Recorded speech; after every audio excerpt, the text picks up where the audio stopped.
The first day, that feeling is universal, right? A mix of nerves and pure, unadulterated excitement. For me, it was magnified 1,000 times. I wasn't just starting a new job.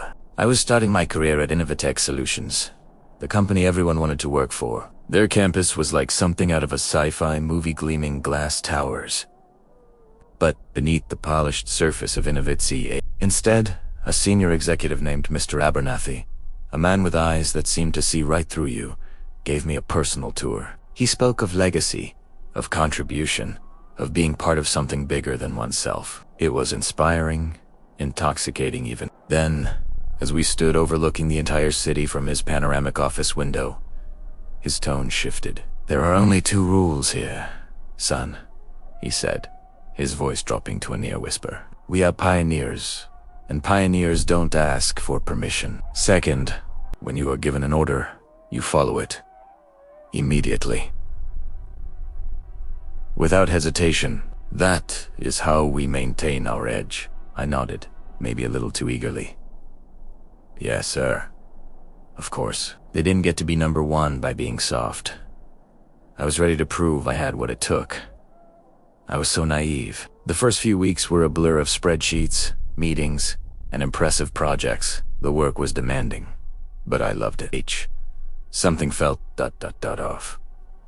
It started with small things. I'd be talking to a colleague, Sarah from marketing, one day, and the next, her desk would be empty. When I asked where she went, people would just shrug and say she was reassigned. Then there were the whispers.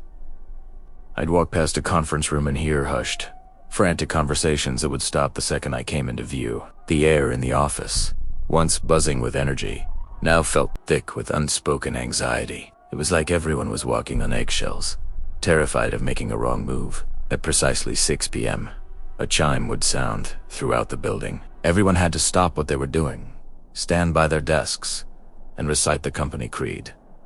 Through unity, we achieve purity. Through loyalty, we achieve progress. Through sacrifice, we achieve legacy. At first, I thought it was just a quirky, team-building exercise. It felt...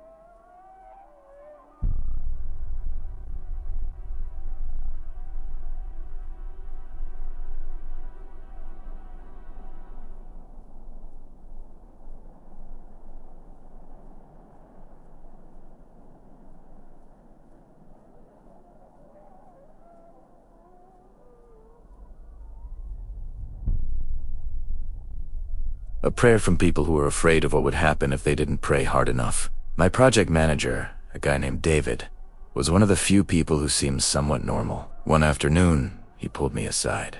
"Listen, kid," he said, his voice barely audible. "Just keep your head down. Do your work. Say the words, and go home. Don't get curious. Curiosity is not a virtue here." Before I could ask what he meant, he clapped me on the shoulder with a forced smile and walked away, leaving me more confused and unnerved than ever. The turning point came about a month in. I was working late on a critical deadline, one of the last people on my floor. The office at night was a different beast altogether. The silence was heavy, oppressive. It was a low, rhythmic chanting. Innovatech Solutions wasn't just a name on a building. What I saw made the blood freeze in my veins. The panoramic window was now displaying a complex, glowing symbol I'd never seen before. Mr. Abernathy was there, but he wasn't alone. I squinted, trying to make it out. My heart stopped. It was a photo of Mark, a coder from the 3rd floor. The same Mark who had argued with a director in a meeting last week. For the body to thrive, the weak cells must be purged. For the legacy to endure, the disloyal must be sacrificed. I stumbled back, my hand clamped over my mouth to stifle a scream. This wasn't a company. It was a front.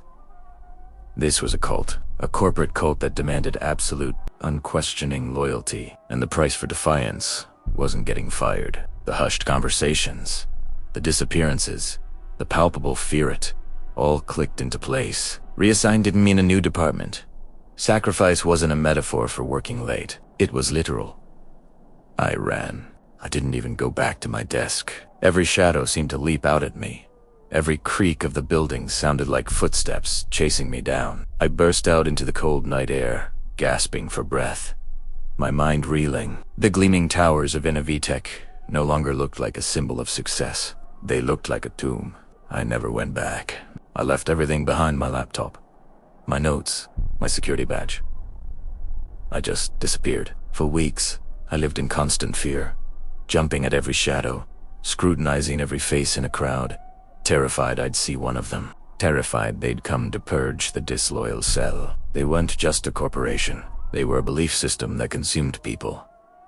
They didn't just want your time and your talent. They wanted your soul. So if you ever land that dream job that seems too good to be true, and they tell you to never question, to always obey, maybe you should start asking questions and be ready to run. Thanks for watching.